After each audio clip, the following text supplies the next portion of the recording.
ब्रह्म ज्ञान के द्वारा श्री महाराज जी स्पिरिचुअल एक्सप्लोजिव देकर इंसान के मन के अंदर उसकी बुराइयों को, उसकी वासनाओं को एक्सप्लोड कर देते हैं, टुकड़े टुकड़े कर डालते हैं उसकी बुरी सोच को और उसके विजन को न्यू और क्लियर बना देते हैं। इसे ही कहते हैं न्यूक्लियर रिफॉर्मेशन। और इसकी जीती जागती मिसाल आज आप दिव्य ज्योति जागृति संस्थान के प्रिजन रिफॉर्मेशन प्रोजेक्ट अंतर्क्रांति में देख सकते हैं। मिलकर देखिए उन हजारों क्रिमिनल से जिनको आज फुली ट्रांसफॉर्म किया जा चुका है। आप हैरान रह जाएंगे उनकी ट्रांसफॉर्मेशन को देखकर। वो ना केवल आज खुद बदले हैं बल्कि समाज में ब्रह्म ज्ञान का संदेश देकर विश्व को बदल रहे हैं, सुधर कर समाज सुधारक बन चुके हैं। You can read their living testimonies in the book reformed turn reformers. अब सोसाइटल डायमेंशन के बाद अगर साइकोलॉजिकल डायमेंशन पर युग दृष्टा के रोल की बात करें तो they are the programmers of the mind. जानते हैं इस पृथ्वी पर सबसे मुश्किल काम क्या है? एक इंसान के मन को बदलकर उसको सुंदर और सुदृढ़ बना देना। आज के साइकाइट्रिस्ट, साइकोलॉजिस्ट, काउंसलर्स भी इस मन को रीप्रोग्राम करने की कोशिश कर रहे हैं, लेकिन समाज में बढ़ते सुसाइड्स, डिप्रेशन, टेंशन के जो स्टैटिस्टिक्स हैं उनकी प्रोग्रामिंग स्किल्स पर एक बहुत बड़ा क्वेश्चन मार्क खड़ा कर देते हैं। However, in case of divine incarnations, आप इस प्रोग्रामिंग का 100% सक्सेस रेट पाएंगे, क्योंकि सिर्फ वो ही जानते हैं इंसान के मन को रीप्रोग्राम करने की टेक्निक। और इसका बहुत सुंदर उदाहरण द्वापर से हमारे सामने आता है अर्जुन के रूप में।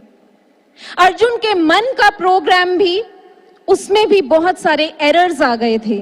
नेगेटिविटी, कंफ्यूजन, स्ट्रेस, ये एरर्स उसके मन के प्रोग्राम में जब आए तो प्रोग्राम करप्ट होने की कागार पर आ गया, इस हद तक कि अर्जुन युद्ध भूमि छोड़ देने तक की सोच बैठा। ऐसे में भगवान श्री कृष्ण ने भी अर्जुन के मन को रीप्रोग्राम किया। कैसे? ब्रह्म ज्ञान का सुप्रीम फंक्शन अप्लाई करके। और जब यह फंक्शन अर्जुन के मन पर अप्लाई किया गया, उसकी रीप्रोग्रामिंग की गई, उसके बाद प्रोग्राम को रन किया गया, तो रिजल्ट क्या आया?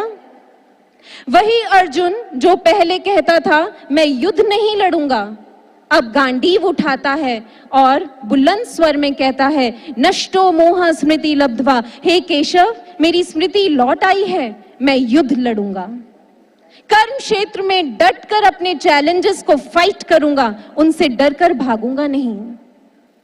और आज श्री महाराज जी भी ब्रह्म ज्ञान के इसी सुप्रीम फंक्शन को अप्लाई करके जन जन के मन की रीप्रोग्रामिंग कर रहे हैं। कैसे ब्रह्म ज्ञान से एक इंसान का मन सुदृढ़ बनता है, एक कमजोर मन में फिर से शक्ति आती है, इसको हम एक एग्जाम्पल से भी समझ सकते हैं, एक एनालॉजी से। आपने एफएम के बारे में सुना है, इनफैक्ट उस पर संगीत को सुनते हैं। एफएम यानी फ्रीक्वेंसी मॉड्यूलेशन। फ्रीक्वेंसी मॉड्यूलेशन में क्या होता है?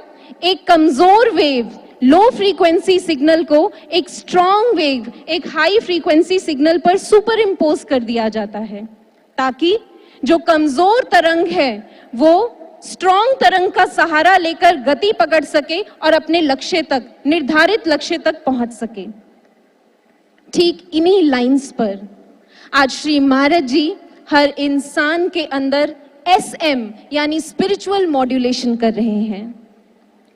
जब महाराज जी एक साधक को ब्रह्म ज्ञान में दीक्षित करते हैं, जब युग दृष्टा एक सदगुरु एक साधक को ब्रह्म ज्ञान में दीक्षित करते हैं, तो उसके अंदर primordial vibration which is the most powerful vibration in the entire Cosmos, उसको अवेकन कर देते हैं।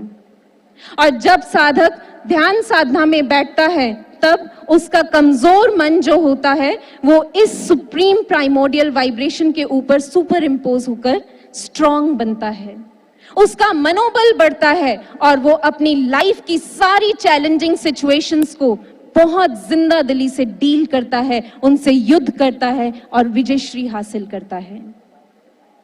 साइकोलॉजिकल डायमेंशन के बाद अब अगर स्पिरिचुअल डायमेंशन पर युग दृष्टा के भूमिका को देखें तो they are the revealers of true spirituality, अध्यात्म के सूर्य हुआ करते हैं। संत रूमी के बचपन की बात है, वो अपने दोस्तों के साथ खेल रहे थे। उनके बाल जो दोस्त थे, उन्होंने खेल खेल में एक नया खेल डिजाइन किया। बोले चलो चलो एक छत से दूसरी छत पर कूदते हैं। बालक रूमी ने जब यह सुना तो बोले धत, यह भी कोई खेल है?